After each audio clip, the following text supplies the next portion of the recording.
Shabbat Shalom, and welcome back here to our lovely and blessed Shabbat gathering. After 1 week of recession, we are back here with the hope and the intention of our heart to continue the study on the book of Daniel. And we are so glad and so happy to be back. Yeah. That we were missing this gathering and to see at least your names in the chat as we do every week. But we needed to have a Shabbat of rest last weekend. And we are so thankful to YaHuWaH that he gave us this kind of week off, that we felt it as a Disconnection from everything. disconnection. We felt it the last 2 or 3 weeks, and that's something so beautiful that the Abba is doing. But we are here, we are back. And I'm just taking a look in the chat. I forgot to ask you to let us know if you have everything right in terms of the audio and the video, because we have a mobile studio. I will post a picture maybe, or Lillian will post a picture to show you what we have in the studio here that we are putting all together and then put it all back. Yeah, it's complicated. So sometimes we don't know if everything is working properly. So let us know if you can hear us, because I saw a comment. Sounds and look great. Okay.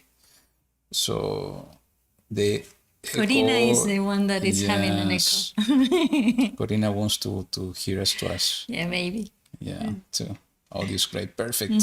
So as I was telling you, we have been going through some our own kind of tribulation, to say so, in different things. Yeah. It's like everything is kind of falling apart. Yes, yeah. Hopefully we're not. Yeah. So we're praying to YaHuWaH to keep us safe and sound. But it looks like a few things are falling apart, and is somehow related most probably to the times we are living. We see the world falling apart. And that's why we need to have this time of rest, and we thank YaHuWaH that we have the opportunity to be in nature, immersed into His creation. Yes, and that brought some peace to our hearts, and change of attitude and mood somehow, that we are praying after coming back here to this place yesterday. Yeah. That we will continue in that spirit. Because, there are so many things going on in the world that is putting a lot of pressure in different aspects of our lives. Even though that things are not happening close by, it's impacting our way of life to all of us, in every part of the world. And one of the things we did last week, as much as we could, is to be disconnected. And, this is something, and I remember some of you mentioned this, I think, and in the chat, in the previous study, that it looks like Abba is trying to teach us and show us that we need to try to disconnect more and more from the internet, to disconnect as much as we can from the, social networks or technology overall.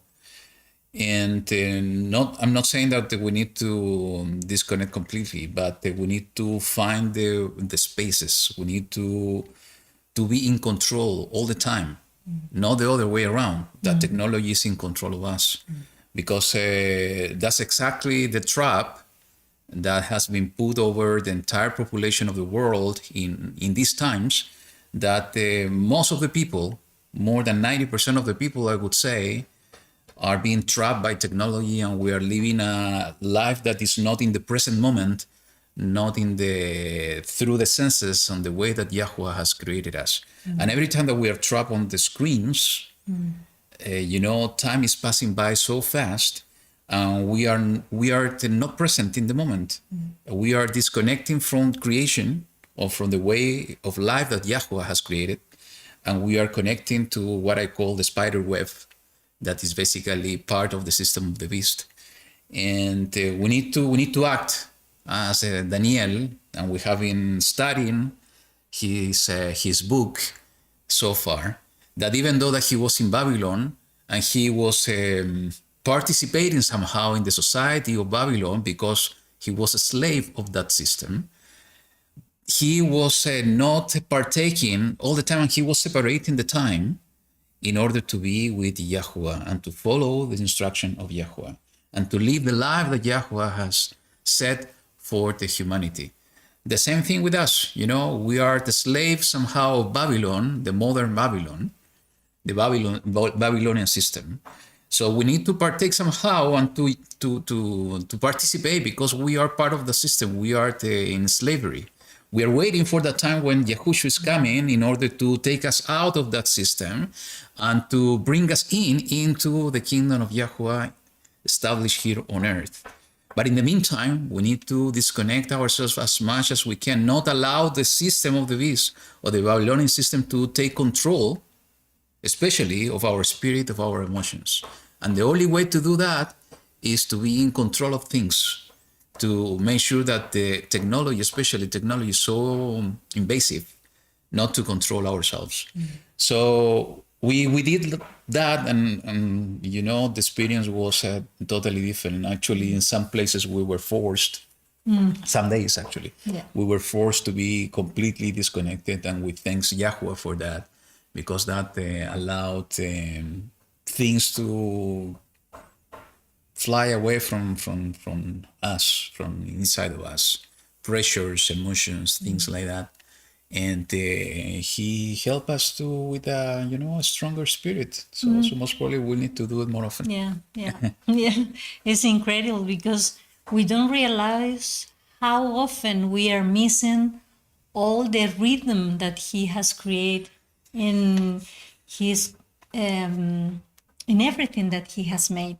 And he's showing us every minute that he has a different rhythm, and we are trying to run all the time. It's like when we made the comparison, and he was mentioning the Pharaoh in his chariot, always being with pressure and trying to gain more and more, but with what objective? What is with the end goal? If we are missing his beautiful creation, he has made everything so perfect that I think that we have been numbed somehow, and we are sometimes we are blind to his everyday miracles, because everything is a miracle in itself. Even the rain, even the sun, every change of the season, and not only in the complete season, winter, autumn, that kind. So every day has a different pace, a different moment. The sun is coming out. Maybe one day is going to be completely dark, but everything is in a perfect balance, and he's helping us to navigate in those moments. And every time that we are struggling, that we are in the bottom, is when he is telling us, I am with you, I am there with you, I'm going to take you up from that moment. And then it's when we are feeling that we don't have to have any attachment from this world, that when we are losing everything and we're letting go all the things that are trying to be that trap over us, is when we are going to feel his hand surrounding us. And we are going to realize about how, with all his love and patience, he's trying to help us, but without produce any kind of damage. When I was saying that, I remember this little, I don't remember the name in English, but it's a kind of an insect with long, the libélula.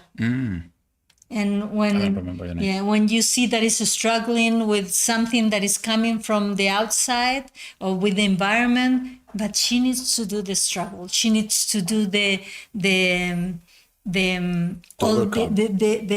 to overcome. He's going to be there cheering us, trying to help in the best way that he can, but he cannot he cannot delete that kind of moment, the difficult moment, because if he delete that difficult moment, we are not going to grow. We are not going to be strong enough to be one day beside him. So it's everything to be setting up our mind, our eyes, everything, our focus in the final goal. Yeah. Yeah. So you will feel it in your heart when you have to disconnect. You know, if you have this heaviness in your spirit, because maybe that heaviness is being caused by something that you are doing wrong, and that's the moment. Doing wrong in what sense? In doing wrong is that maybe you are spending too much time on the screens. So if you are going through that experience, just try to turn off the screens for a few days and allow the Ruach HaKodesh to do something in your spirit to heal you, because that's a disease. That's the reality what's going on, and we need to be healed. And the only way that we are going to be able to be healed is by disconnecting from the spider network and to connect to the network of YaHuWaH, to the spiritual network of YaHuWaH through his Ruach HaKodesh. And how we are going to be able to do that is just to be in silence, to be connected to his nature, to be connected to the frequency of YaHuWaH, to the rhythm and the music of YaHuWaH. That's the way we are going to be able to do it. And we cannot serve two masters. We cannot be in two worlds simultaneously. If we try to do that, it's not going to work. We need to be fully focused and with the whole intention, our whole attention in the tent of YaHuWaH, in his frequencies, in his network. So just an advice, because we are going through similar situations time to time, and it's so normal. Don't be so hard in yourself, because we are falling on this trap time to time. But the important thing is that we realize when we are falling into the mistake, and most importantly, after realizing, is to do the change. In the same way that the prodigal son, he made the mistake, then he realized about the mistake, and then he made the decision to come back.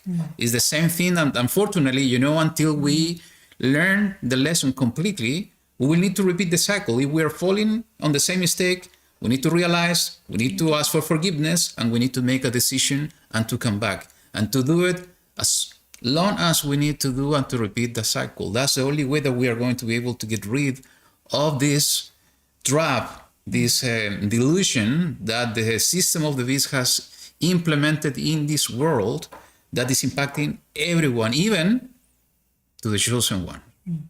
So this is something we need to be so attentive and to be discerning all the time. For the same reason, we were not so connected to what was going on in the world. We are just getting into the news from yesterday or the day before, and it looks like that we have a big situation, a big mess going on.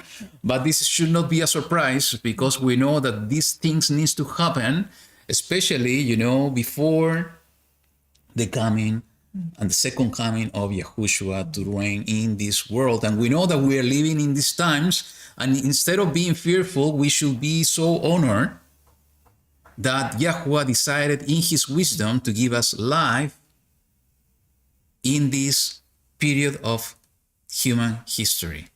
We are the ones that are able to witness with our eyes the fulfillment of his word, and this is such an amazing honor, something that we need to be grateful for, because we are able to see his word being put into practice and in reality.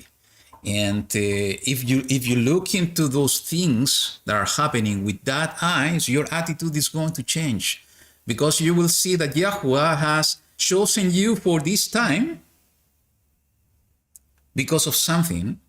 And by looking at it in that way, in that angle, you should push yourself to understand why. What was the intention of YaHuWaH to give me life in this time? What he saw in me, what he's looking for me, what I have to do in this time, in these last days. And then when we realize and when we meditate on those things, connecting to the network, the spiritual network of YaHuWaH, he's going to talk to us, he's going to speak to us, he's going to reveal little by little what we have to do, and we are going to begin feeling it in our hearts, and we need to move into action. That's exactly what we need to do. We need to prepare for the times that are coming, because that's what the scripture is teaching us in different places.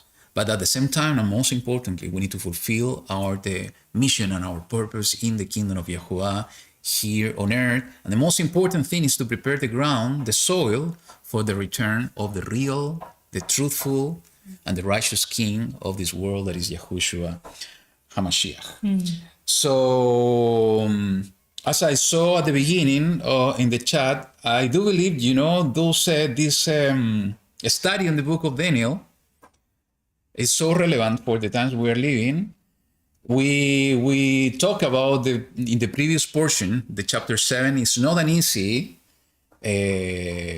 book, especially not easy chapters when we talk about the end times prophecy.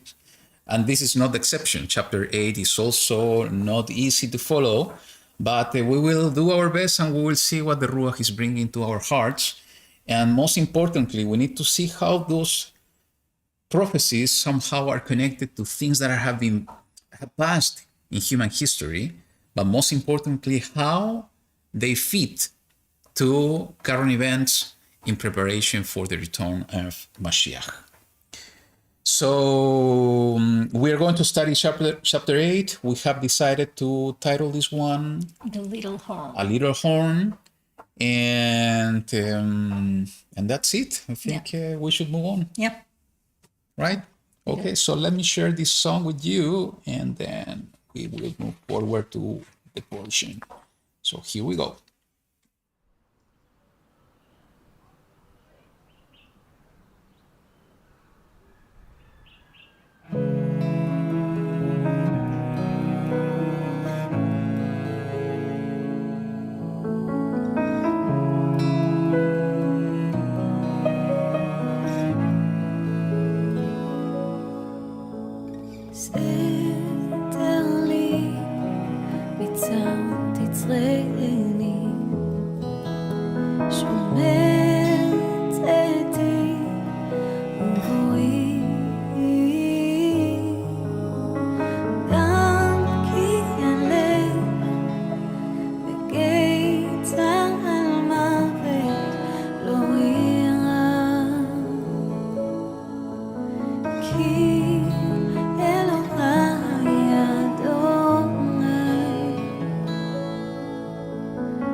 Amen.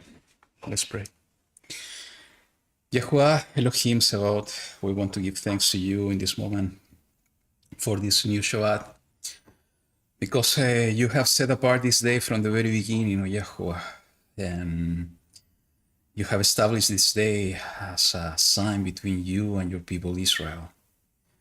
And we thank you, YaHuWaH, because through the offering of your Son, Yahushua, we are part of the covenant and part of your people Israel, because you have empowered us to become children of Elohim through Yahushua himself.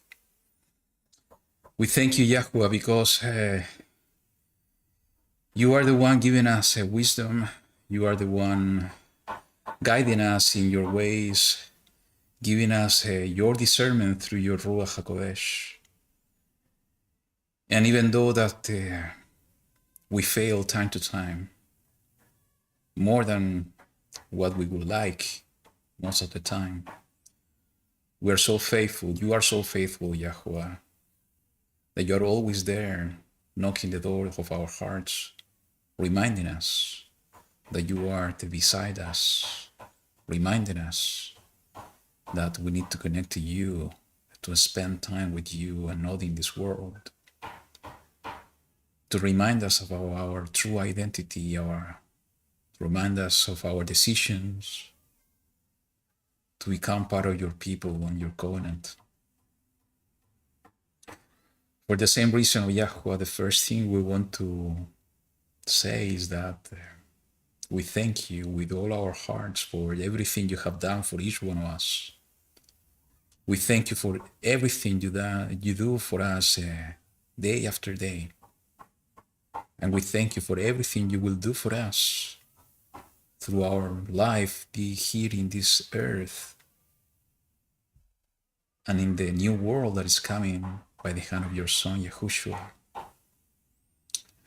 We also want to ask you, O YaHuWaH, to forgive us of our mistakes, our sins. Because even though that we are pushing forward in order to live a life of righteousness, we usually make mistakes and we sin against you, YaHuWaH. And we thank you because you have taught us through your word what sin is. And you are empowered us with your Ruach HaKodesh not to live a life of sin. But we are in this flesh, YaHuWaH. Sometimes we make mistakes in ignorance.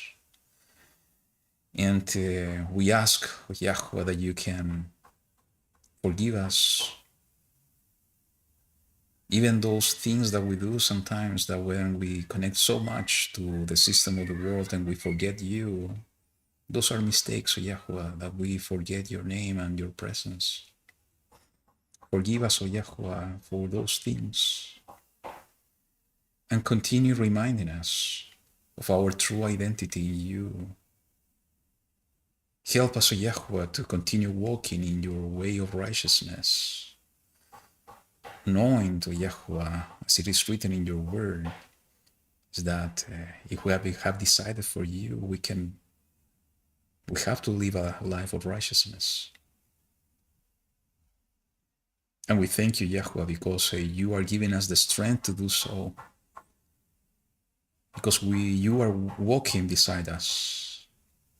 And in these times, O YaHuWaH, when we have this great delusion over the world, when we have so much fear being spread upon the people of this earth, is when we need to walk with you even more, to remember you day after day, moment after moment, remembering our true identity, and to identify, YaHuWaH, what is the purposes of our life in you.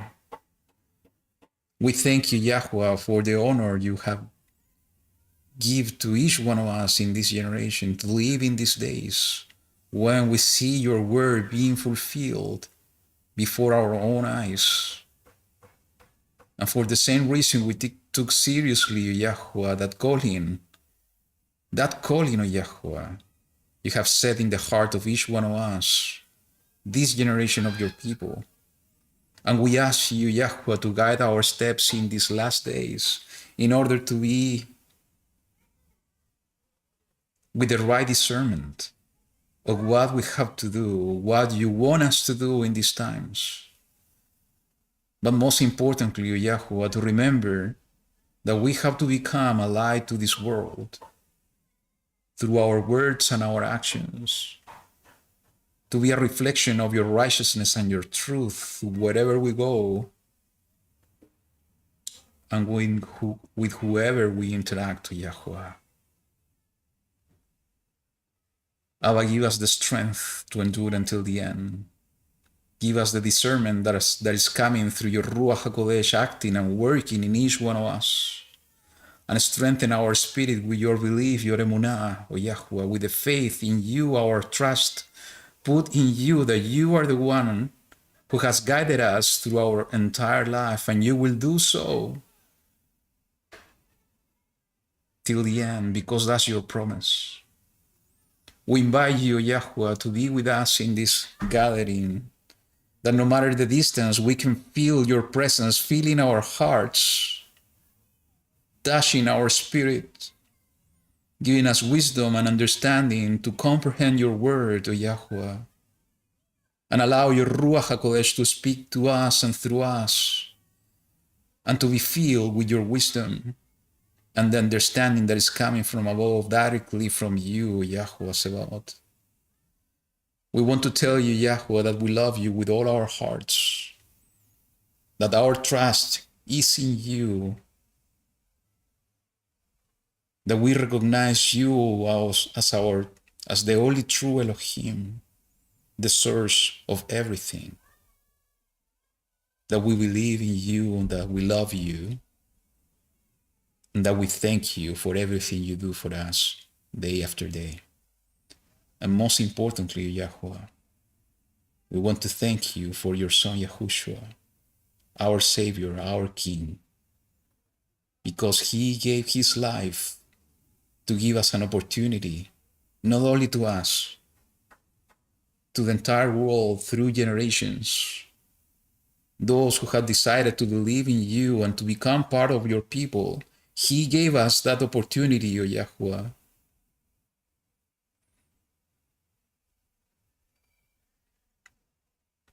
And we hope with all our being, our spirit, our heart, to be witnesses of his coming as we see your word being fulfilled. We pray, O YaHuWaH, to be found worthy to be a witness of his coming in the clouds to establish your kingdom here on earth. Such a blessing and such an honor would be.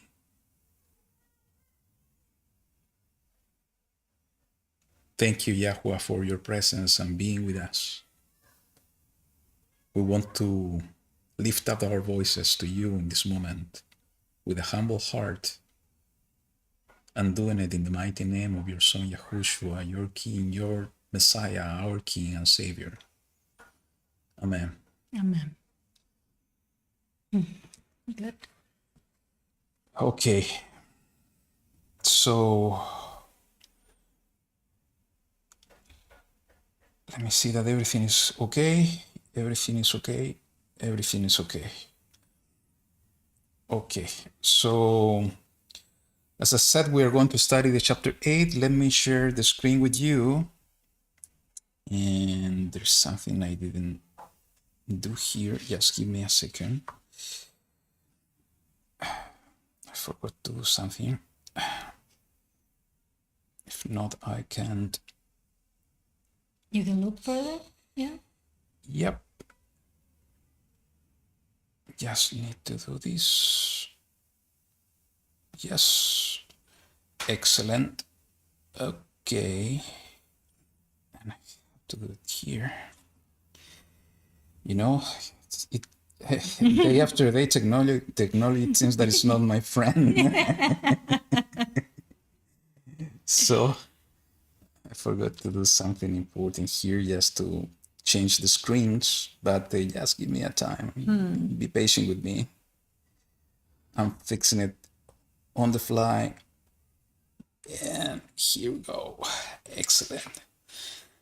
So we are going to read Daniel chapter 8, and you should see the scripture on the screen right now. Let's see that everything is working properly. And yes, there we have. So let's begin. And it says, beginning in the verse 1. In the 3rd year of the reign of Belshazzar, the sovereign, a vision appeared to me, Daniel, after the one that appeared to me the first time. And I looked in the vision, and it came to be while I was looking that I was in the citadel of Shushan, which is in the province of Elam. And I looked in the vision, and I was by the river Ulai. And I lifted my eyes and looked, and saw a ram standing beside the river. And it had 2 horns, and the 2 horns were high. And the one was higher than the other, and the higher one came up last. I saw the ram pushing westward and northward and southward, so that no beast could stand before him. And there was no one to deliver from his hand, while he did as he pleased and became great. And I was observing and saw a male goat came from the west, over the surface of all the earth, without touching the ground. And the goat had a conspicuous horn between his eyes. And he came to the ram that had 2 horns, which I had seen standing beside the river, and ran at him in the rage of his power.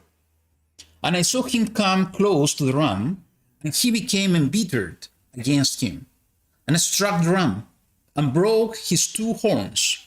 And there was no power in the ram to withstand him, but he threw him down to the ground and trampled on him.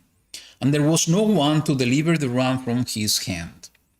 And the male goat became very great, but when he was strong, the large horn was broken, and in place of it, 4 conspicuous ones came up toward the 4 winds of the heavens.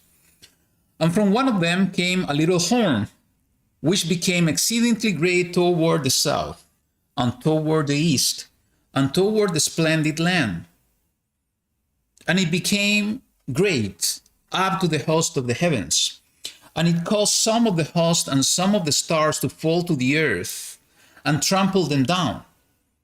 It even exalted itself as high as the prince of the host.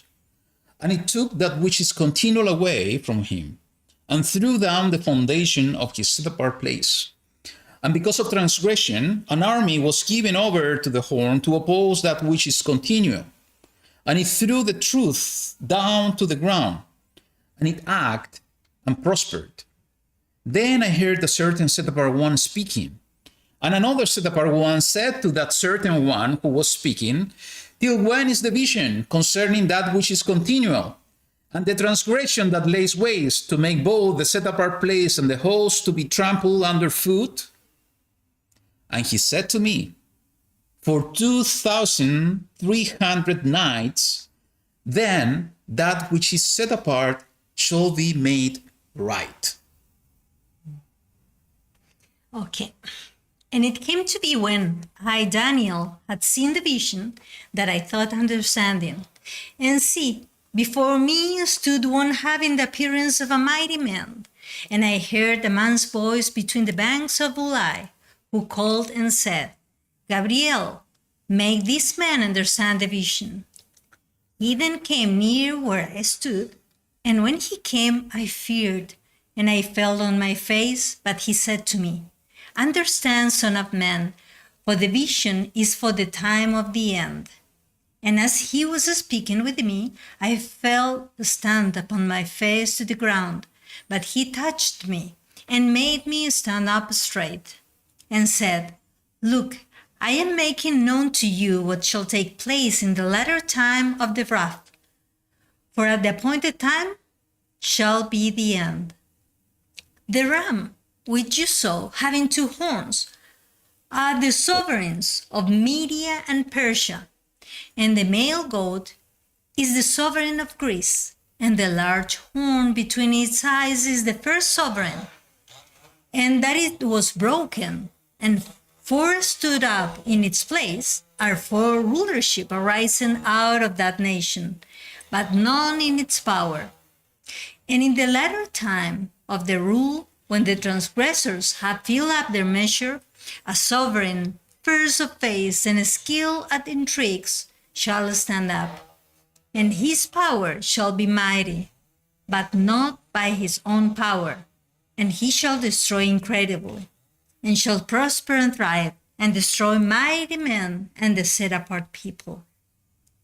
And through his skill he shall make deceit prosper in his hand, and hold himself to be great in his heart, and destroy many who are at ease, and even stand against the Prince of Princes.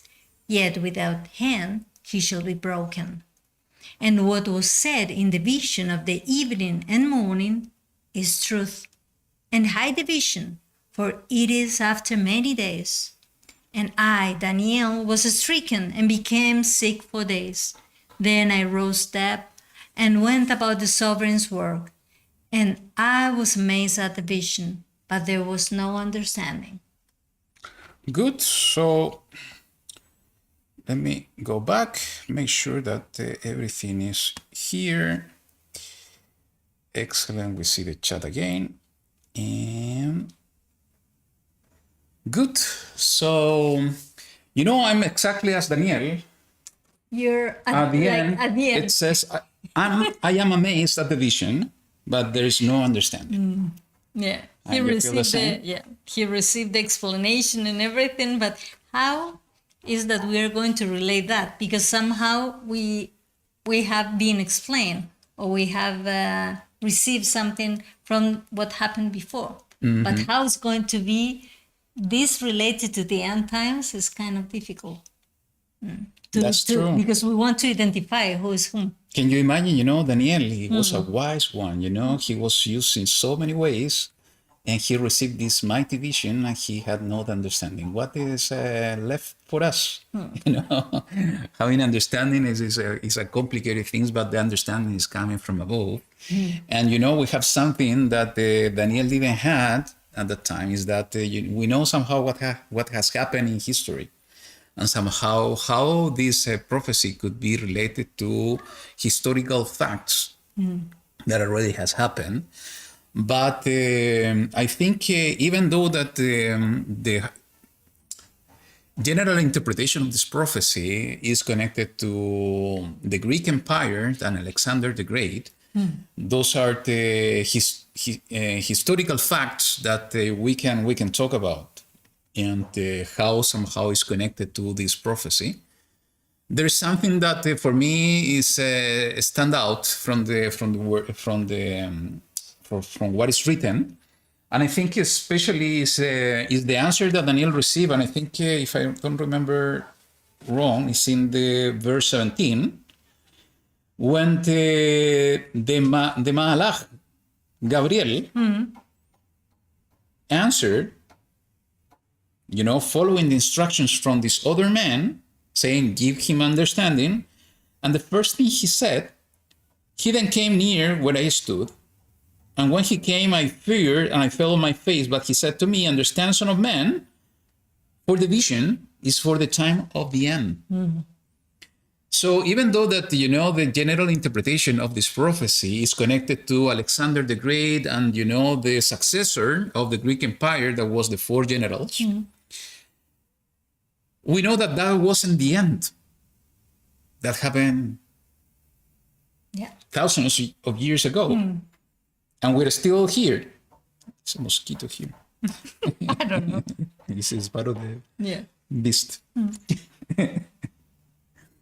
Maybe he brought it from the south. Yeah, maybe. So he said it's a vision for the time of the end. So, and we know that prophecy is being fulfilled more than once. And we have talked about this already. So even though that maybe this was fulfilled on the time of Alexander the Great, was the first fulfillment, the only fact that Gabriel is saying that this prophecy, this vision is for the time of the end, should be applicable for this time, if we truly believe that we are living through the last days. And he reinforced the message. he reinforced the message in the verse 19 when he said, "Look, I am making known to you what shall take place in the latter time of the wrath.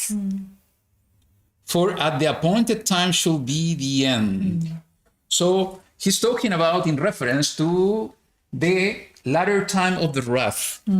That's a different way to say the day of wrath of YaHuWaH.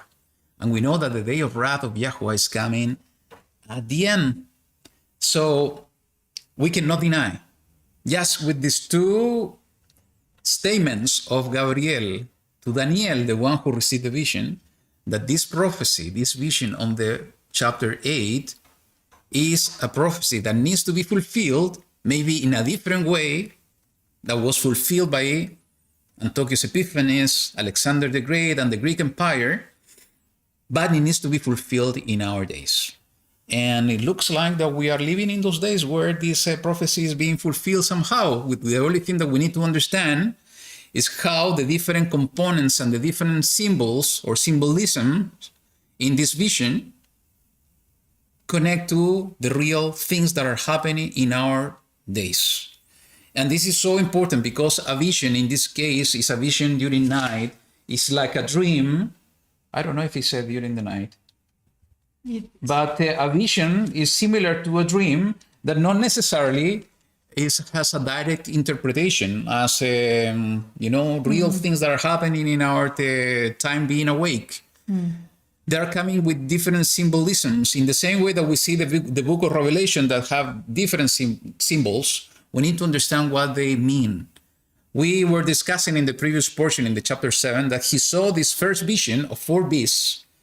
And that was also something that needs to be understood, using and being used, be led, being guided by the Ruach of Elohim, because those are symbols that we need to connect with the interpretation in a day-to-day life.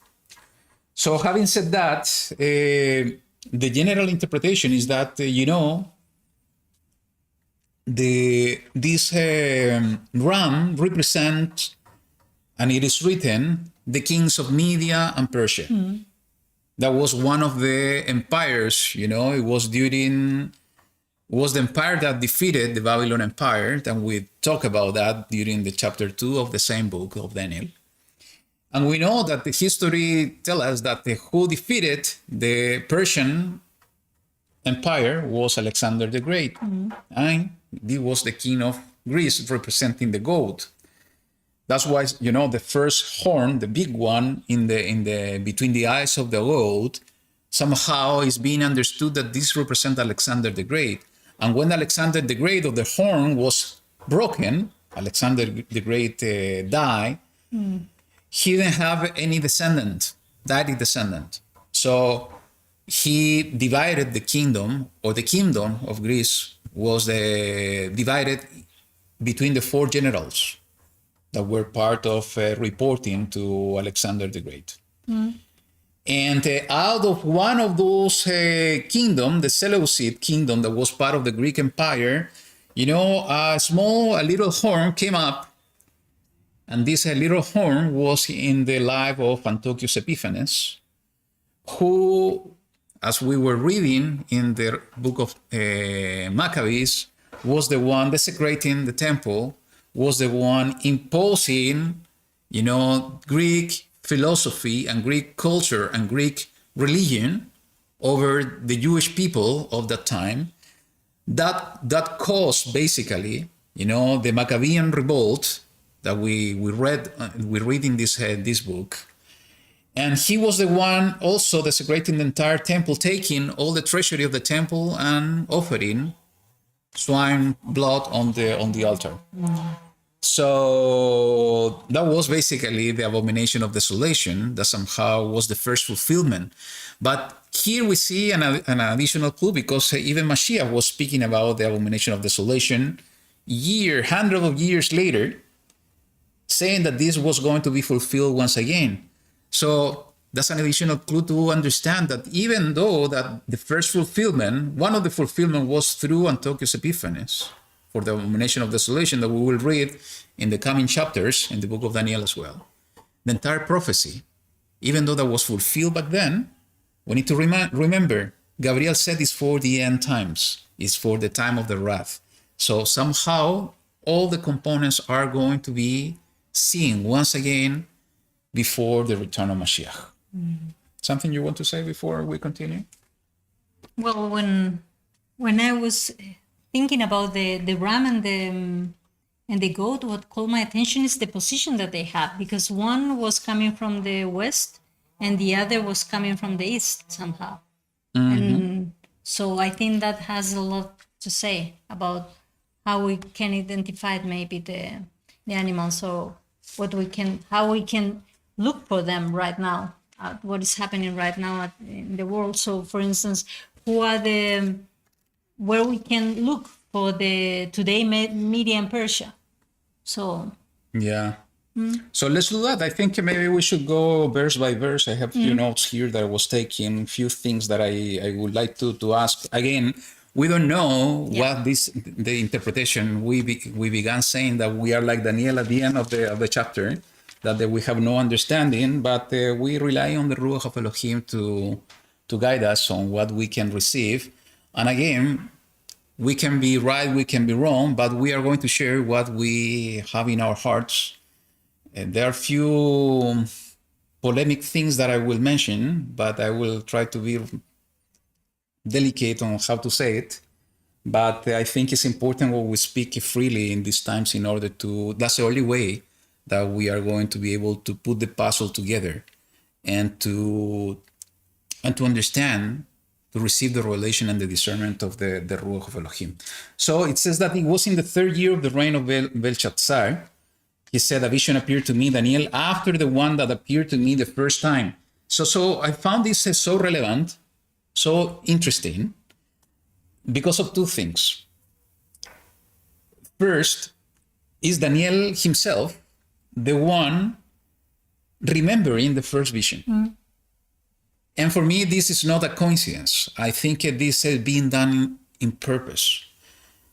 Even though that he's not saying it openly, somehow by saying in this way that after the first vision that came to me, he's connecting the two visions together. And that's the first thing that caught my attention, that the mention of the first vision somehow trying to connect the two visions together. And the second, and this is something, is a lesson for all of us, connected to everything we said at the beginning of the broadcast, is a lesson of patience. It's one of the fruit of the Spirit. If you remember, and go to the chapter 7, it says it was during the first year of Belshazzar. He received the first vision, and this is the third. It passed at least 2 years before he received a new revelation from YaHuWaH. Can you imagine Daniel or you or yourself, or any of us, receiving this amazing vision of 4 beasts that basically is the destiny of what's going to happen with human history, and you don't receive the understanding of what it means? And even though, but maybe you receive the understanding, you are so confused and you are so eager to understand more on when things are going to happen, and no answer for at least 2 years. I think in the way of life we have today, we wouldn't survive because we would like to receive an immediate answer the day after. But he had to wait for 2 years to receive a follow-up vision. And even when he received the follow-up vision, he was without understanding. So let me repeat myself. He connected somehow, in a way, the two visions. And second is a lesson of patience, something that we need the most in this time. What caught my attention also the difference between these two animals compared with the first vision. Because with the first vision, none of those animals are for eating. It's not for you to eat. And in this case, these two animals, the sheep and the goats, are part of the diet. So somehow it's something that is coming that represents something that you should receive somehow. that Yes. are for your own nutrition. So it's different from those for animal. Those are forbidden food, but these ones are not. That's true. That's true. That's a good one. So let's assume for a bit is that these two visions somehow are connected, because he said, this came after the first one. So in the verse 2 he said, and I looked in the vision, and it came to be while I was looking that I was in the citadel of Shushan, which is in the province of Elam, and I looked in the vision, and I was in the river Ulai. So he was in the vision. He wasn't physically there, but he saw himself in the vision that he was in that place. So everything, the vision is setting the ground, is setting, where it's going to happen, and is in the city of Shushan, close to the river, close to Elam. What's interesting is about Shushan. It's being mentioned in the scripture, In the story, at least in two stories. in the Esther story. Uh-huh. Yeah. And which one? What else? And Nehemiah. yeah. Nehemiah, when you read the book of Yeah. Nehemiah, it's also saying that he was serving the king of that time in the city of Shushan. Esther, also Hadassah, was in the city of Shushan as well. This is part of the Persian Empire. And if we look into the map, this is directly in the area of where we have the current war going on. It's basically what we know as the country of Iran. This is exactly in the Persian Gulf. Yeah. This is exactly where he was looking at it. He was seeing himself in that area. And remember, this is a prophecy of the end times, before the wrath. And it's so interesting. That's why, every time that we see that we are seeing, we say that we are seeing the scripture, the prophecies being fulfilled before our eyes, it's not a joke. It is exactly what's happening. Even though that everything that's happening somehow is connected to geopolitical things, people or groups that are trying to push agendas and so on, we cannot deny that this is a reality and has been a reality since always. Group of people pushing for things to happen. But we cannot deny that YaHuWaH is in control of everything.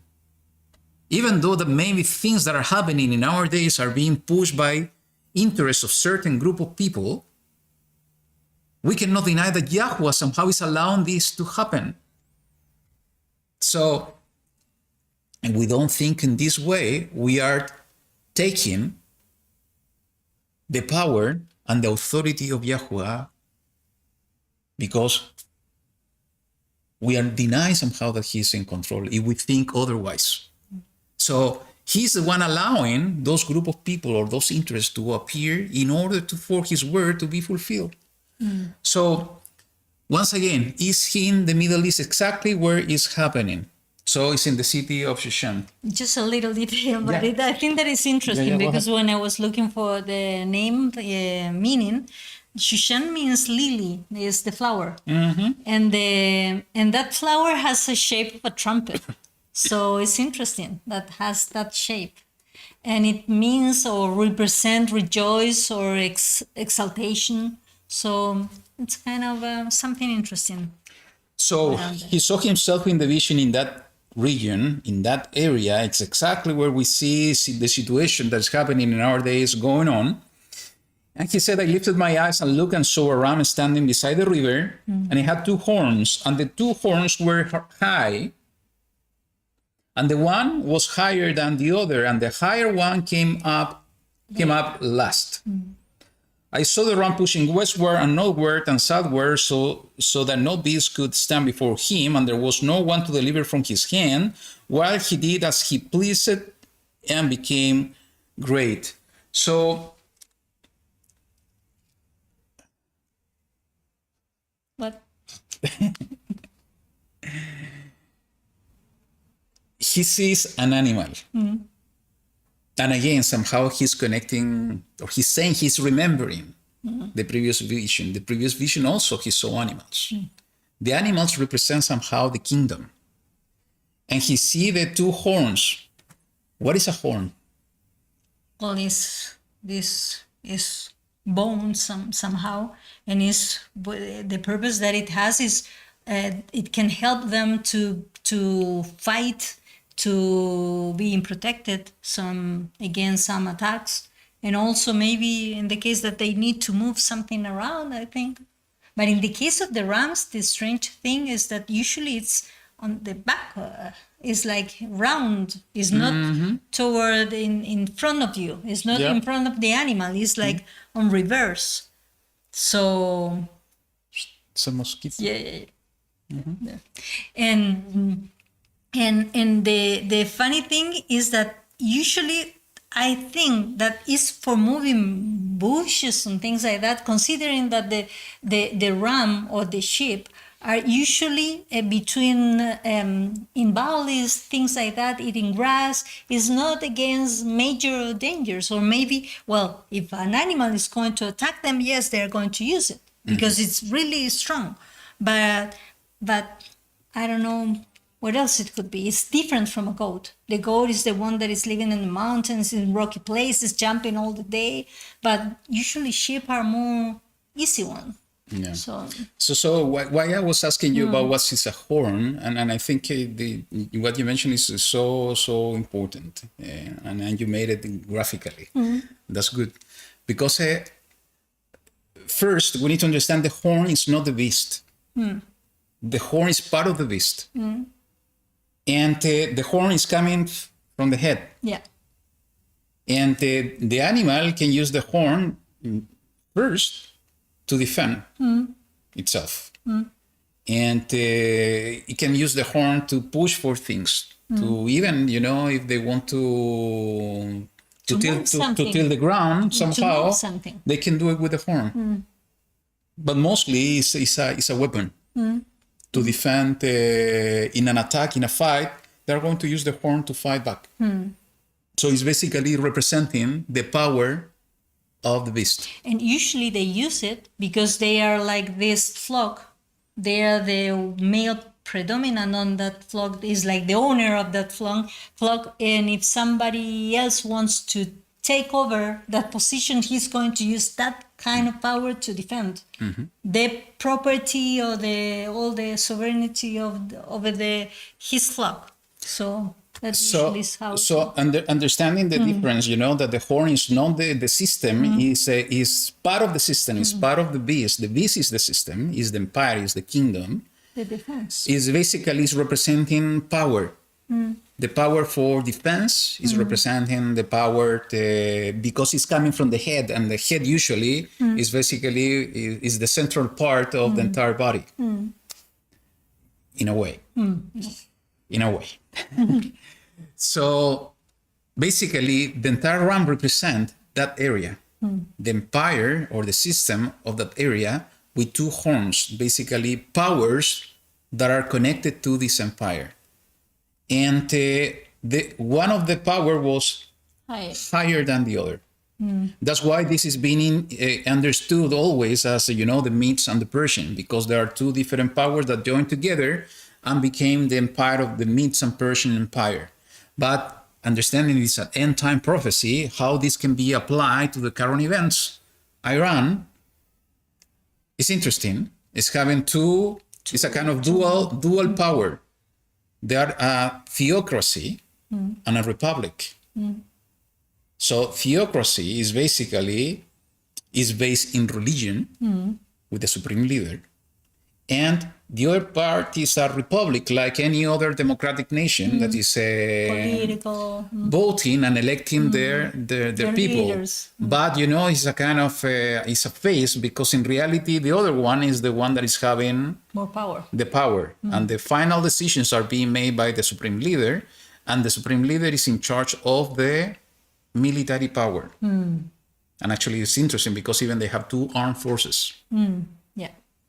So they have this dualism, and it's so interesting because we see in this two things. Yeah. Just to finish the idea, when Iran became a theocracy with a supreme leader based on religion, it was during the revolution in the 70s. where they took over the previous government and they imposed this the current system with the supreme leader. So it's like this religious side, or this horn, this power, came later But it's stronger. and became stronger. Yeah, yeah. Go ahead. No, it's like because it's the same. Like in the statue, the correlation with the other dream, that this Medio person represent this part of the body, the chest and the two arms, and we know that one of the arm always is the one who has more strong, and they are going to act together, to work together, in order to fulfill or to accomplish what they need. For the rest, and somehow this is in this area that where the heart is located, so it's like the emotion, everything that is there. So Good. So we have this representation. The animal represent empire, the beast system, and the horns represent powers. So we have this system, and it says that the ram was pushing westward, was pushing southward, and also northward. And what it means is that this beast is a beast that is from the east. And from the east is pushing to the west, to the north, and to the south. And this is exactly when we see the historical situation of Iran. Was taking a look in history. The Ottoman Empire was having a lot of wars with the Persian Empire throughout the years, and the Ottoman Empire is a long, old empire that fall on 1940 or something like that, 1920s. So back then there was, these fights between the East and the West. What's happening today is exactly that. Iran has been accused, and we have no ways to not to believe on those news, that being arming, groups close to the Middle East, to the north, to the south, to the west. So they're not pushing to China, they're not pushing to Russia, they're pushing to the west, to Israel, to Iraq, to Syria, even to more west, to America, to Europe.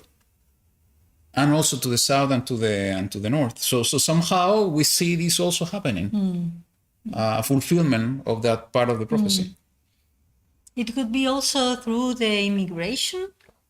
Could be done that's when some people are going to some other places and they're already there, or the mindset. The horns, the religion, the power, the military power.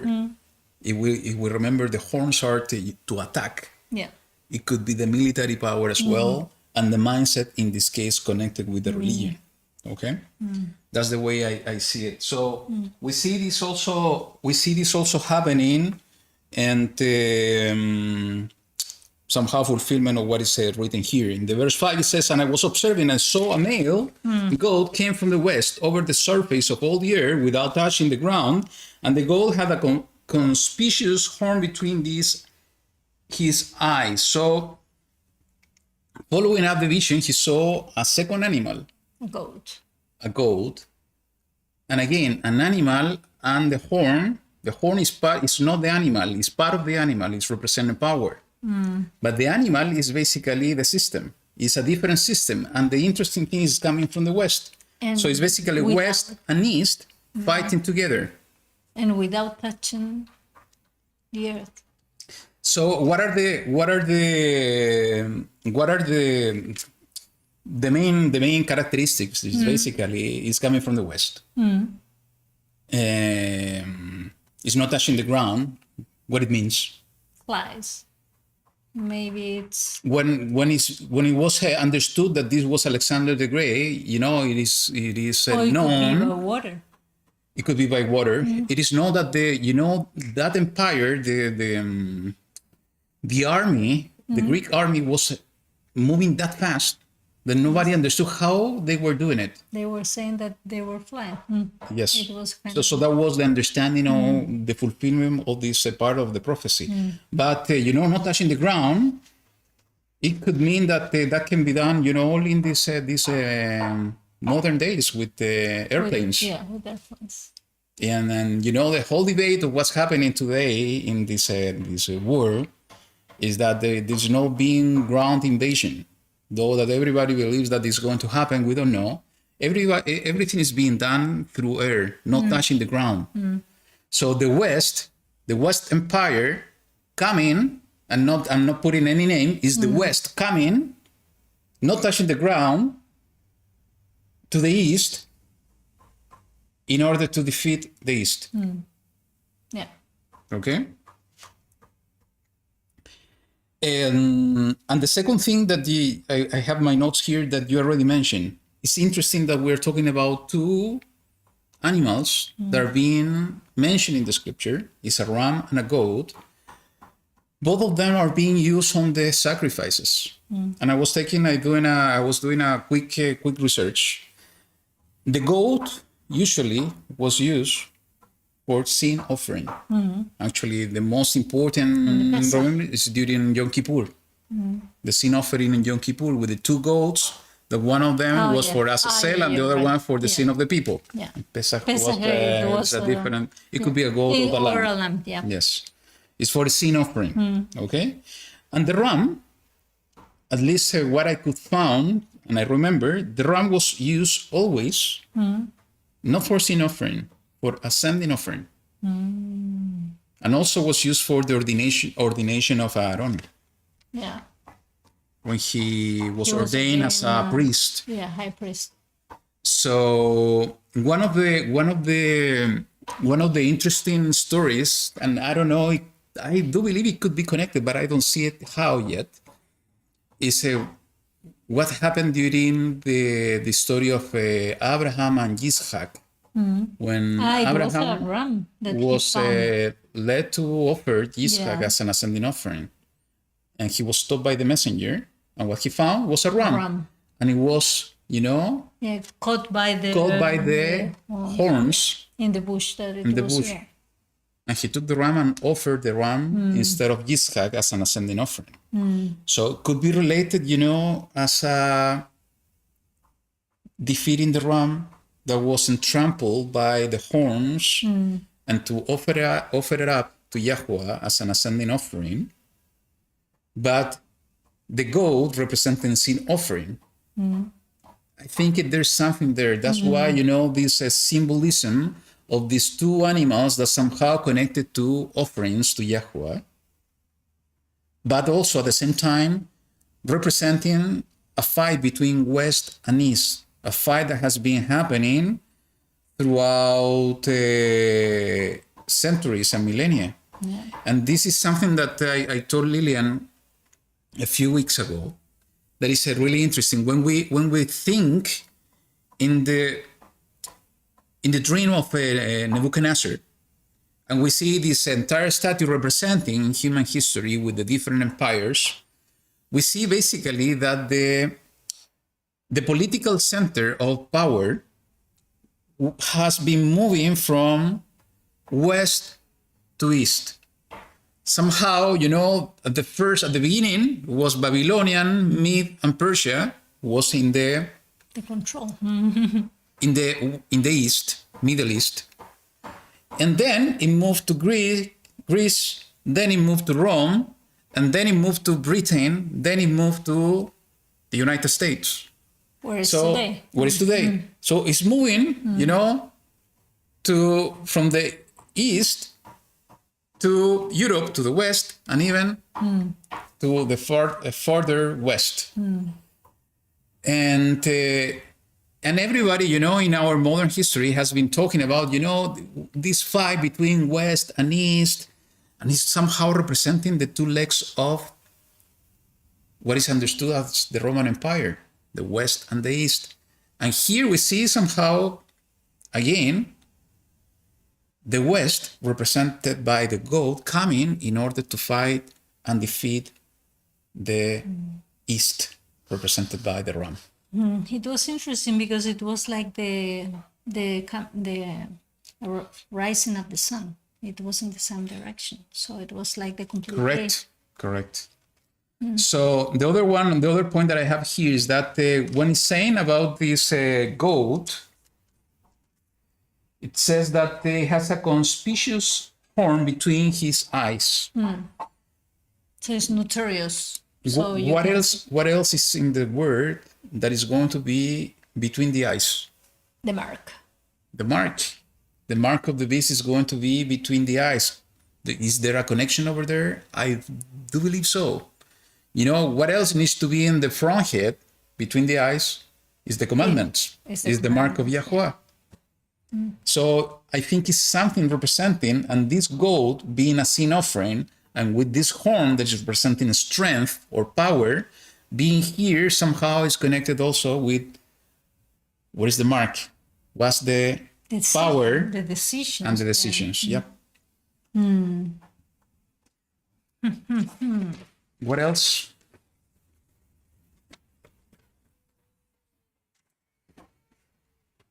Let's see. Let's continue. So it says, and he came to the ram that had two horns, which I had seen standing beside the river, and ran at him in the rage of his power. And I saw him come close to the ram, and he became embittered against him and struck the ram and broke his two horns, and there was no power in the ram to withstand him, but he threw him down to the ground and trampled on him. And there was no one to deliver the ram from his hand. And the male goat became very great, but when he was strong, the large horn was broken, and in place of it, four conspicuous ones came up toward the four winds of the heavens. So, you know, if the current war is somehow is the fulfillment in these end times of this prophecy, what it means, what's going to happen. Who represents this big horn that is going to be broken, and who represents the other four that are going to appear in replacement of the one? I don't have the answer. But it's interesting to think and how this could happen. Now, if we understand that the horn is a representation of the power of the beast is already there, you know, even without the horn. It's growing, and the horn is also growing with the animal. Could it be that maybe the timing of the interpretation of this prophecy is also something also to take into consideration? Maybe this beast or the four horns is not necessarily is going to happen in sequence. Maybe something that already happened in history. I don't know how to explain myself, but because I don't see, I can be totally wrong that, you know, the result of the current war is going to result in the breaking of one of this power, and four powers are going to appear. It could be. It could be. But what if this already happened? The West fighting with the East. That has been happening during World War I, World War II. And when I was thinking on that, you know, I came to an interesting information, and I didn't thought on this in the past. And before saying this, if Daniel is really connecting the two prophecies of chapter 7 and chapter 8, in the previous one, he also saw four. That the four beasts could be represented by the four horns that he see in the goat. It could. So it could be that each one of the horns that came represent one of the animals of the beast on the previous one. And one of the beasts, the last one, the terrible one, it had this little horn. It's the same one that came, you know, after the four horns on the goat. So that's why I do believe that the two prophecies are being connected. Okay? So when I was taking a look on what happened during World War I and World War II, in World War I, there was a group of people that was being known as the Big Four. There was four countries that basically led the negotiation of the Treaty of Versailles. And those four countries was the United States of America, UK, France, and Italy. Now, when World War II happened, there also was four countries that somehow led the organization of the world. They were the United States, UK, the Soviet Union, and China. So, and this is pure speculation. Could it be that maybe the four horns is fight between West and East? Maybe the four horns are representation of those powers. Could it be? It could be. Why I'm saying this is because of what could be the identity of the little horn. If we do this, the whole speculation of what could be a parallel interpretation of this prophecy, by looking at it from trying to identify who's this little horn is, maybe it's much easier to understand the identity of the four, or to revalidate what's the identity of this little horn. I know it's not we are without understanding, but I think it's a valid way to see it. And could it be related with the two wars that had been recently in place, like for instance, Russia and all these Croatia, and that is China is involved somehow? It could be. But in the other hand, we have this Israel and United States against Iran. So What's the point? Let's continue reading, and I will try to make myself more clear on what I'm seeing. And again, I don't have the entire picture clear. I am without understanding, but I will share with you what I think it could be and how this could be related to the end times. So it says, and again, the horn is not the animal. The horn, it represents power. A defense mechanism. A defense mechanism. It could be military power or different type of power for the animal to attack. And It could be even economic power. it could be, it could be a combination or a consolidation of different angles of power. It could be economic, could be military, it could be both, it could be more. But it's representing the power of the beast. It's not the beast itself. The beast is the same.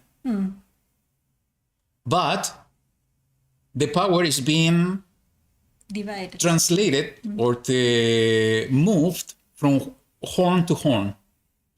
In this case, if we continue reading, it says, they appear four horns that came up toward the four winds of the heavens. And this, the way that is being described, even though that the interpretation is different, to the four winds of the heaven. Like different directions. It's in different directions, but the scope, the four winds of the heavens, is like, when I read it, what comes to my heart is having authority over the entire world. Is covering all the earth. Yes. And divided the entire earth into four dominant powers that are part of the same beast. Okay? So, and from one of them came a little horn, which became exceedingly great. Toward the south, remember, this one is coming from the west. So toward the south, this little horn. Toward the east, toward the splendid land. And the splendid land is the land of Israel. It's Jerusalem. And it became great up to the host of the heavens. And this for me is cryptic, what is coming in the verse 10. And it caused some of the host and some of the stars to fall to the earth and trample them down. And actually, I think is what is written here and what is coming in the next two verses are the characteristics, descriptions for us to understand the identity of the little horn. Not necessarily that is going to happen at the end It could be, but also that maybe happened before. And when I was doing the last day study, I was doing something similar, just taking a look in the characteristics. When I was remembering who did, the murdering of the innocent. Herod did. Pharaoh did. So there are somehow characteristic fulfillment for us to understand things that maybe already happened in the past, but are written in order for us to see more easily the identity of certain things. In this case, these things that, trample down the stars to fall down to the earth could be things that already happened in the past or things that are going to happen in the future. It even exalted itself as high as the Prince of Hosts. We are talking about the little horn. And again, the little horn is part of the same beast. It's a power that is representing the entire beast. And it took that which is continual away from him and threw down the foundation of his set-apart place. And because of transgression, an army was given over to the horn to oppose that which is continual and threw the truth down to the ground. And in act and prospered. It's like there is no more truth. Exactly. So, and we saw that the similar description is being written in the chapter 7 when it's talking about the little horn. Because it says, I was thinking about the horns, then saw another horn in the chapter 7, verse 8, coming up among them. And 3 of the first horns were plucked out by the roots before it, and see eyes like the eyes of man wearing this horn, and a mouth speaking great words. And the same thing when we go to the book of Revelation, chapter 13, it's a very similar description. When it says, I stood on the sand of the sea, and I saw a beast coming up out of the sea, having 7 heads and 10 horns. On his horns 10 crowns, and on his heads names of blasphemy. And the beast I saw was like a leopard, and his feet were like the feet of the bear, and his mouth like the mouth of a lion. So it's the 3 beasts plus, the 4th one, that is the terrible one, with the horns. And the dragon gave him his power and his throne and great authority. What is saying, if we connect it to this prophecy plus the chapter 7 of Daniel plus the chapter 8, is that basically this beast is representing the power that is coming from the west. Because it's the goat, the one defeating the ram. And it's from the goat is that this little horn is coming. And the dragon gave him his power and his throne and great authority. And I saw one of his heads as having been slain to death, and his deadly wound was healed, and all the earth marveled after the beast. And they worshipped the dragon who gave authority to the beast, and they worshipped the beast, saying, Who is like the beast? Who is able to fight with him? And he was given a mouth speaking great matters and blasphemies. He was given authority to do so 42 months. It's the same, behavior, the same attitude of the little horn as we read in the chapter 8 and also in the chapter 7 of the book of Daniel. And he opened his mouth in blasphemy against Elohim to blaspheme his name and his tent and those dwelling in the heaven. And it was given to him to fight with the set-apart ones and to overcome them. And authority was given to him over every tribe and tongue and nation. For me, what is interesting, and let me share how much time was given to him? 42 months. That is 3 years and a half. Yes. Almost, yeah. It is written that... almost one government period. Yes. It is written that one of the head that somehow is connected to the little horn was receiving a wound and became alive. Let me share this the screen with you, and I will show what came to my heart when we were reading this. When we see in the scripture a prophecy related to a head to be wounded, In that. and the one that I remember is that the only one. And if you don't know what I'm talking about, It's in the book of Bereshit, Genesis chapter 3.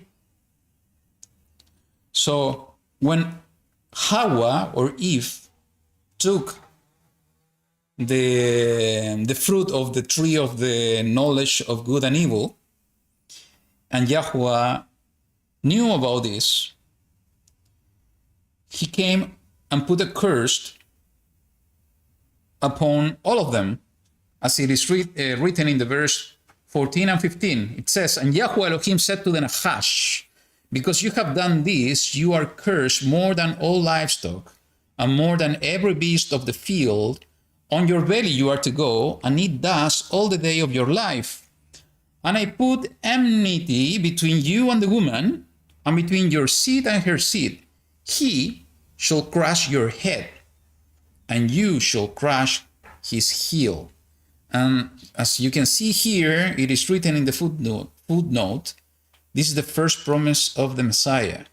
So it is understood that is YaHuWaH, the Messiah, the one who was going to crush the head of the serpent. So what I told you earlier today, That he did it somehow. is going to do it at the end. YaHuWaH, he was debating and pushing back in his first coming over the establishment, the religious establishment and the political establishment, not of Rome, but of the Israel establishment. He was especially against the Pharisees, the scribes, the religious establishment, and somehow also against Herod. He was, tell that folks, it is written in one place. So when YaHuWaH died, what was the empire, or what was the establishment that was somehow destroyed?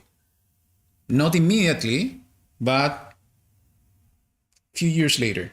The religious leader. The religious leader. It was, all this puppet empire or puppet government that was over the land of Israel was the one being destroyed in the 70 AD when Rome came and destroyed everything and did all, the expulsion of or the dispersion of the Jewish people from the land of Israel.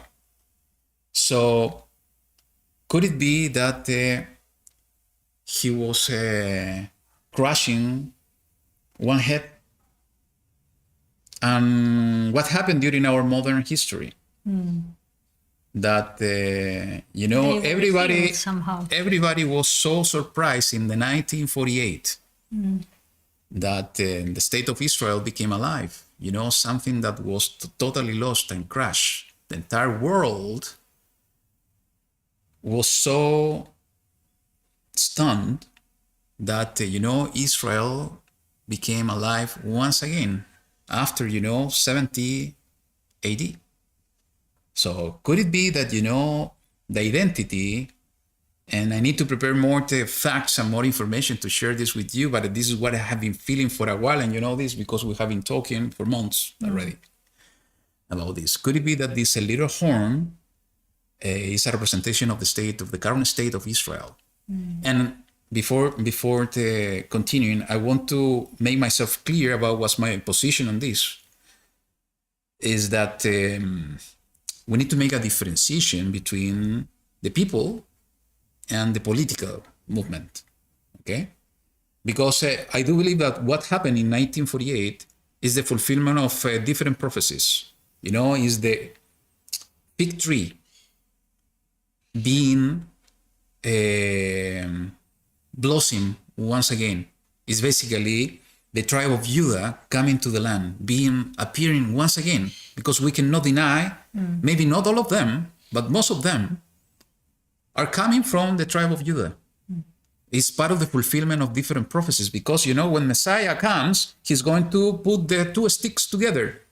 Both, the 10 tribes, and the tribe of Judah and Benjamin needs to be inexistent when Messiah is coming back. So there's no doubt that that's part of the fulfillment. There are people from the tribe of Judah coming.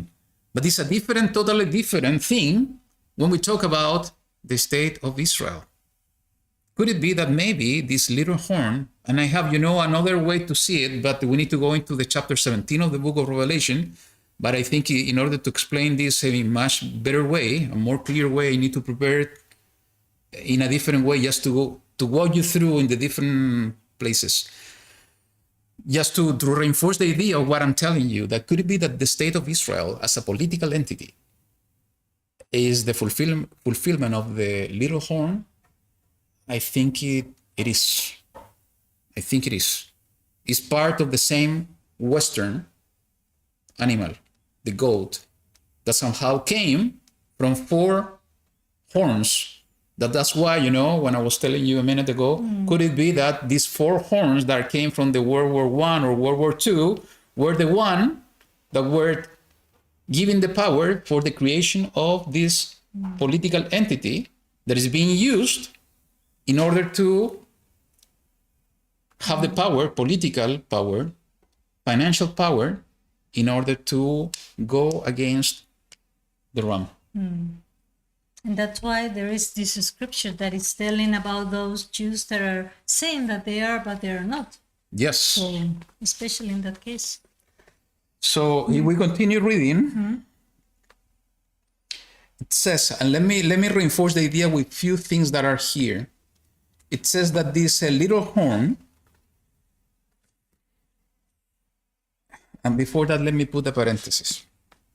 And I think this is an additional part of the prophecy that we need to start looking at it with spiritual eyes, and not creating political debates or nothing like that. It's just to try to get the discernment and the understanding that YaHuWaH, even told Daniel through the messenger, seal this, hide these words, because they are for the end. We are living in the end times, so he's going to give us the wisdom to see how to connect the dots. So this is not to get into a political debate or the discussions about the people living in the land over there, Jewish people. It's just to understand Bible prophecy, okay? And having said that,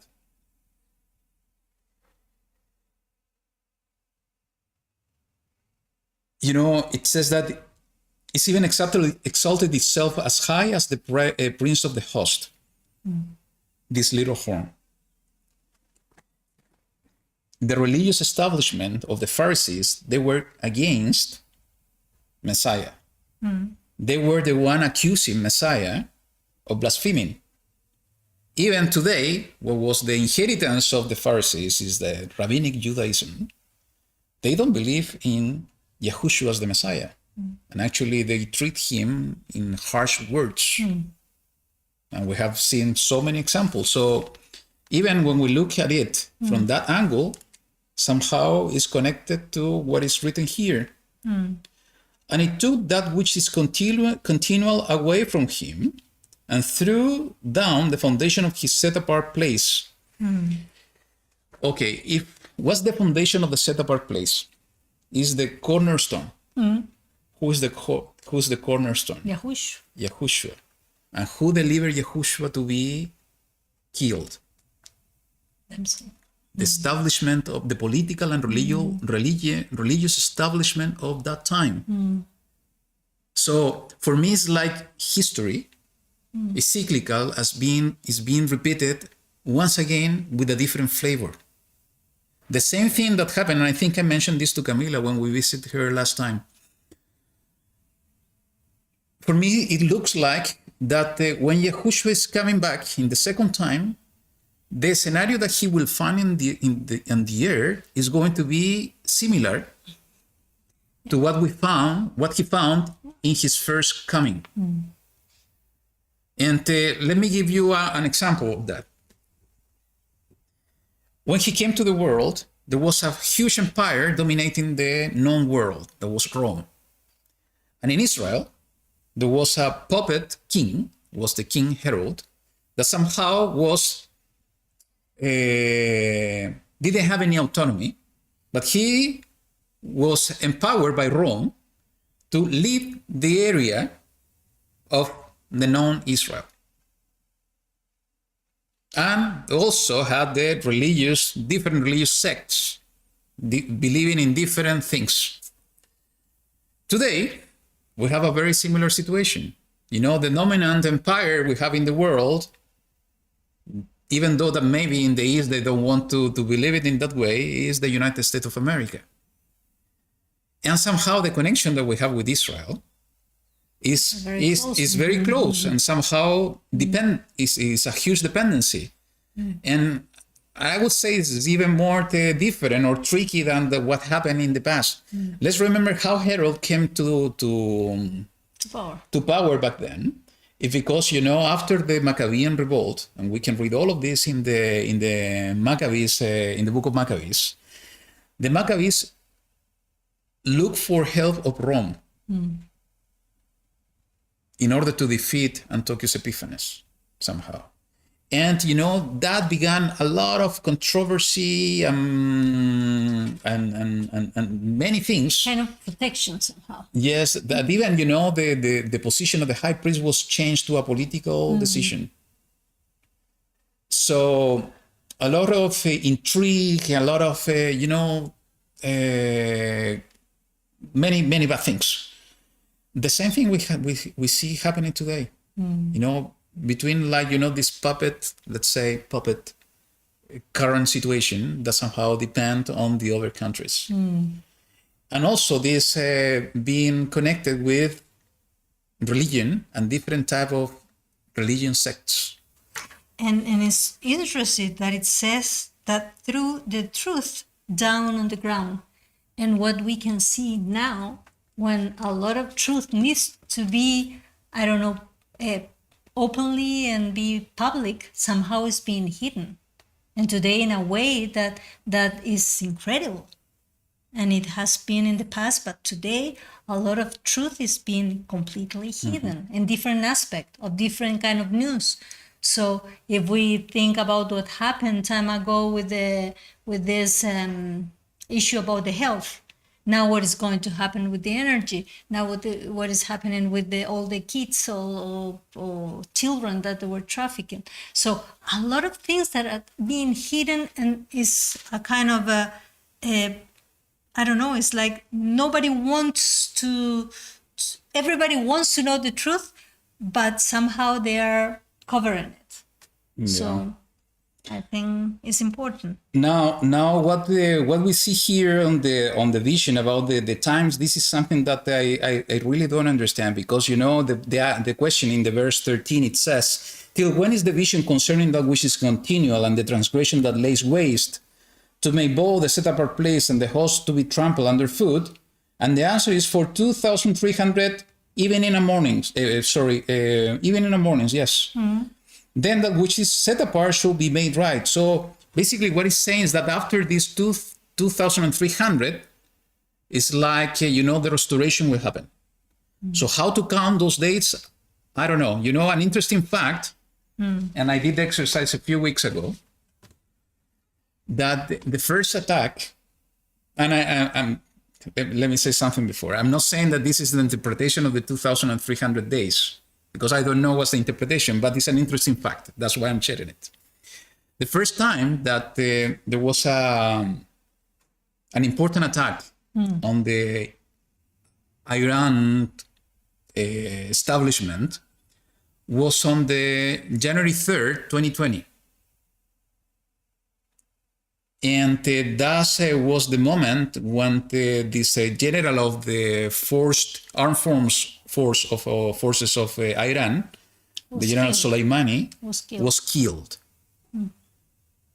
After the instruction or the order of President Trump. Was the January 3rd of 2020. If you do the math and you add the 2,300 from that date, you end up on the 26th of April of 2026. some days. It's going to be in this month. in a couple of weeks. Yes. So again, I'm not saying that this is interpretation, but it's an interesting fact that during, this time span of 2,300, the first attack, let me put it, in a graphical way, the first attack of the goat to the ram began, and now we are in the situation of a war that is being escalating by the day, and it looks like it's going to continue escalating even more, and will create even more situations that maybe will conduct us to the power to be diverted or transformed in the way we know it. Maybe another power is going to arise. And that happened, during the same time span of similar to 2,300 days. What I do believe is going to happen, even though that I said that I have for a few months already, the belief that the current state of Israel is the fulfillment of the little horn, and even graphically, it's a very small country, having a lot of power and speaking a lot of things. Even some of them we can consider blasphemies against the Prince of Peace.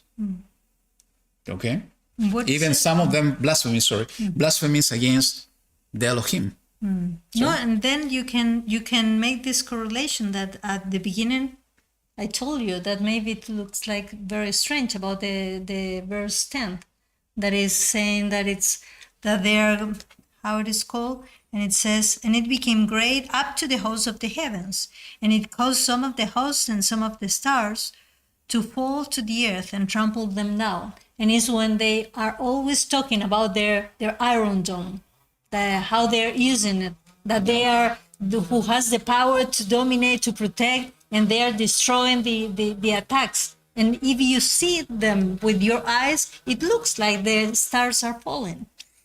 Yahushua told the Pharisees, you are from your father, the devil. He is the father of lies. And when we connect to the devil being their father, to the religious establishment of back then, that is a continuation to what we see today. It is written in the chapter 12 of the book of Revelation, is that the devil, the serpent of all, is the one making the star fall into the earth. That is a representation of messengers. So somehow it's a connection. It's the synagogue of Satan. And again, we need to be so careful and not identifying the people. Is the movement. Is the political movement, not the people. I have a lot of friends over there. I know a lot of people. They're such a good people. So and it's like in everywhere. You have a combination of people. Yes. Like different kind of seats that unfortunately they're completely mixed somehow. Yes. We cannot generalize. That's the point. But while we avoid generalizing, also we need to look with the spiritual eyes to try to identify how the scripture is being fulfilled. Okay? So... And Yahushua was saying, just to support that at the end the harvest is going to be like that, because everybody was asking why you didn't take the wheat before, because you have the darn in between them, so you can take out the good fruit, or the good seed. So at the end I'm going to take out everything, and then I'm going to make the division. I'm going to put the wheat on one side, and the what is it? I don't remember, darnel to the other side. So I'm going to jump in the chapter 8, just to wrap up. In the verse 23, it says, and in the latter time of the rule, talking about the four horns, when the transgressors have filled up their measure, a sovereign, fierce of face, and skilled, and intrigues shall stand up. And his power shall be mighty, but not by his own power. He shall destroy incredibly, and shall prosper and thrive, and destroy mighty men and the set apart people. So, it's important that basically today even the state of Israel has a powerful army. They depend mostly on the United States of America, help and support on weapons and so on, in order to deploy their strength. And he said, that's why, when I read this in the verse 24, his power shall be mighty, but not by his own power. It's coming from abroad, it's coming from a different place, it's not coming from within. It's powerful, but it's not by itself.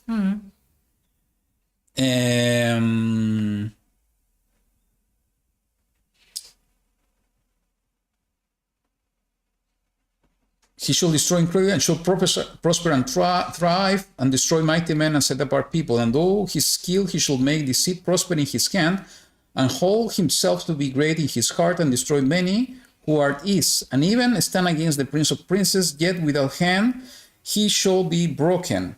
So in one place I don't find it, it's about peace. And that he's going to make peace, and through peace he's going to deceive people.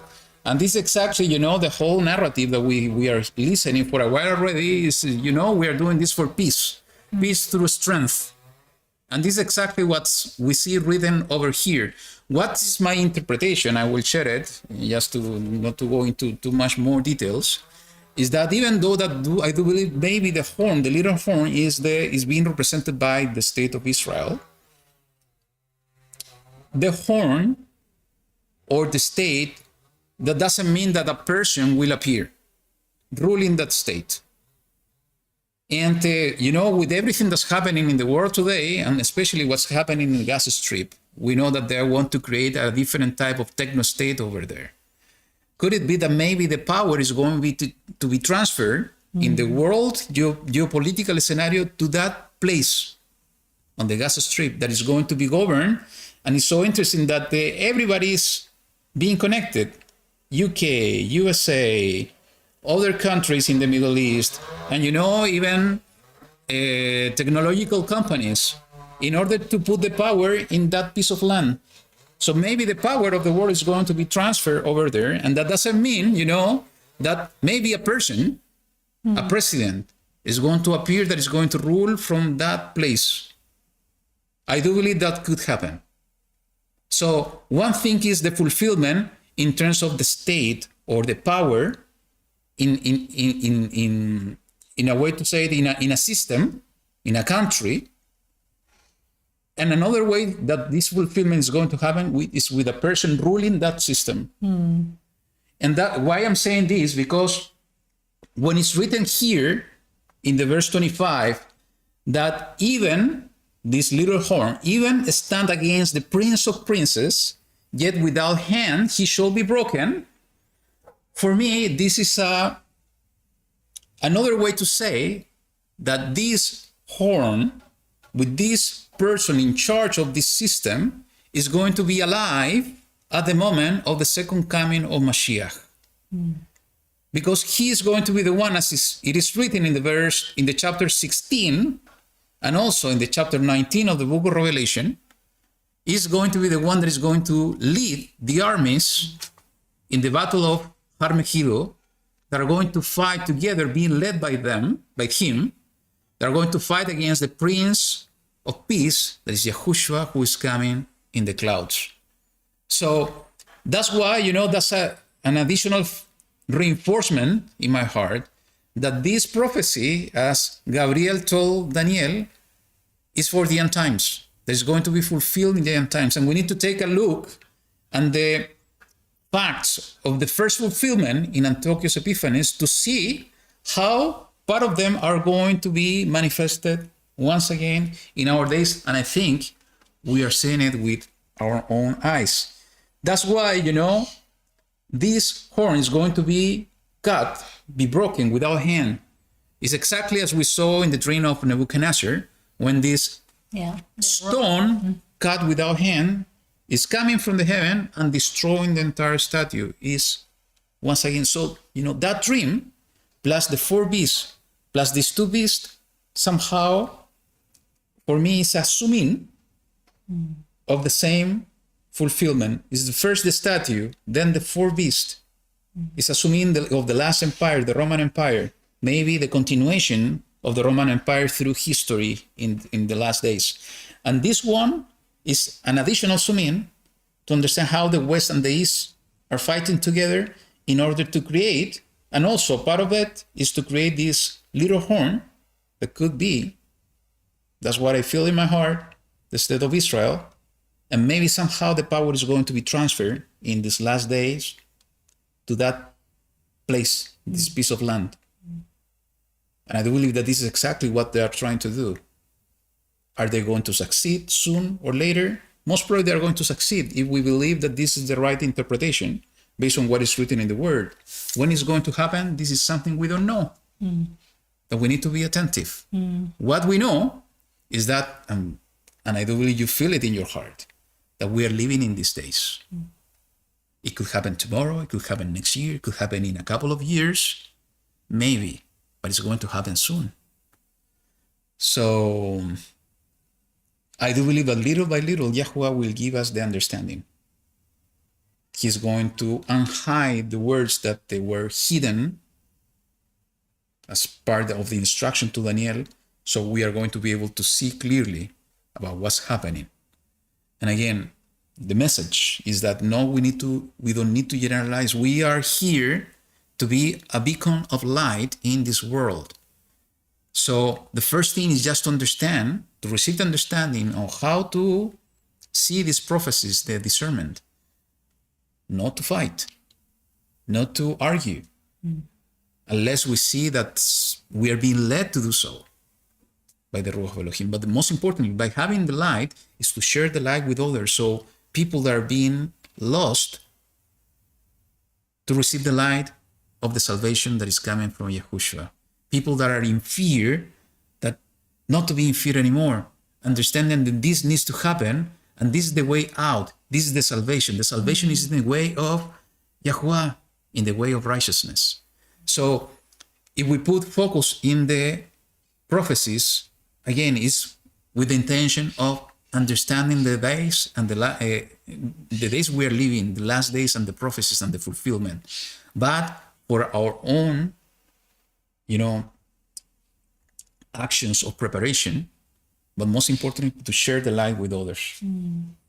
Unfortunately, there are going to be people, nations, different kind of organizations that are going to be used to be instruments. So everything is going to fall in the place where are going to be prepared the scenario. So we cannot judge how YaHuWaH is going to do everything, but He tells us from the beginning. So we have just to pray for those who doesn't know Him. We have to even pray for each one of us to be strong enough so we can overcome even in the most difficult times that we are going to face, because we know that it is not going to be easy. We know that we are going to be tested in the spiritual, in the emotional side, in everything. But we also know that we have our Mashiach, He who overcome everything, He who destroy and already overcome the enemy. So He already gave us that door. So we have to just wait and be patient enough to continue grabbing His hand and holding fast with all our strength. So that's the only thing that we can do in these days. You know what? What I forgot to mention, and I think it's important to say it. We have read and learned throughout the last decade about the Dead Sea Scrolls. And we know that somehow the Dead Sea Scroll is talking about a group of people that were living in the wilderness. And we have learned about the connection of John the Baptist, that I do believe that was part of the group. And I do believe that that group were the real priests, that they decided to get away from the city because, of the contamination that happened with the religion that was implemented by then of the Pharisees and the scribes and so on. And they kept the purity of the message of Torah and the service to YaHuWaH. As I said, most probably what I've been feeling for a while already is that when Yahushua is coming back in His second coming, He will find a similar scenario to what he found back then. And I already gave you examples about the Roman Empire, the United States, Herod, and the current state of Israel, and so on. The religious sects back then, and the same happening today. But one important thing I didn't mention, and I just remembered, is that in that period of time, that group of people living in the wilderness exist. And there's so many connections of that group of people with the first believers, the followers of YaHuWaH, in many aspects.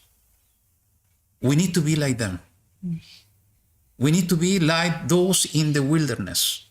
In this case, in the wilderness of the people. Preserving what we have learned, what we have received from the Ruach of Elohim in the word of YaHuWaH. Maybe we are making a lot of mistakes. Maybe we still don't have all the truth. But the truth we have received, we need to live it through our actions, through our days. And we need to preserve the preciousness of that truth we have received directly from above, because there's something we need to recognize. Even being in the wilderness of the people in the four corners of the earth, the one who awakened you and us was him. There's something that nobody came to us. He was the one guiding our steps in order to receive the truth.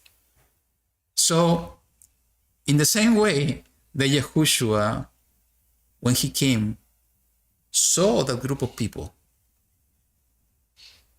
when he's coming back, we need to be part of those people in the wilderness, because he is going to be gathering us all to be the real nation reborn, the real Israel, with Jewish people from the tribe of Judah and people from the lost tribes of the 10 tribes of Israel, the lost sheep of the tribes of Israel, being gathered together by the true Messiah, the true King, YaHuWaH HaMashiach. So let's push forward to be that group of people, that special group of people, not fighting with the others, but defending the truth of the word of YaHuWaH. With passion, with light, with truth directly from the word of YaHuWaH. Most importantly, be led by the Ruach of Elohim. But not fighting and not getting into the political debates, the political fights, the financial thing, the geopolitical situation. No, we need to listen to the news, taking, having control over the screens, as I said at the beginning, but with the intention to understand how to connect the dots of the real situation with the prophecies. But the most important thing is to preserve the truth and the purity and the righteousness of the way and the word of YaHuWaH. It shines the light through actions, through the way that we are living and the way that we are living the good news and everything that we have been taught. Good. So, I will try to expand in this understanding. I think what I'm saying is not, we could say it's politically incorrect in nowadays. But we are not here to be politically correct. We are here to be truthful to the word of YaHuWaH and what he is setting and putting in our hearts. So I will try to expand in more in this understanding. I think it's important. I will share with you, this understanding of the seven heads. I think it's important to start, especially with everything that's going on, to start sharing this information some way. Okay, so pray for that. I think YaHuWaH has given us more time in order to do more in these days. So we need to push forward for that. Okay, so having said that, we are going to keep it till here. Thank you so much for joining us once again. And we hope that, everything we shared today, even though that is a little bit confusing, somehow is resonating in your heart. And keep praying, for receiving more understanding so YaHuWaH can guide you in the interpretation of these prophecies and understanding and discerning the days we are living. So having said that, thank you so much for joining us. And we hope in YaHuWaH to see you next week, where we'll continue with the next chapter in this amazing book of Daniel. So Shabbat Shalom, YaHuWaH be with you all, and see you next week. Bye-bye. Shabbat Shalom.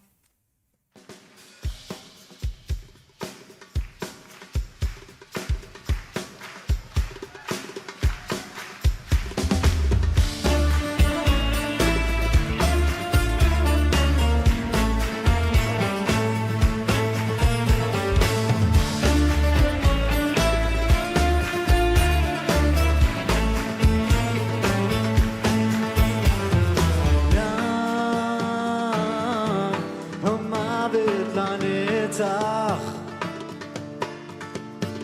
מחר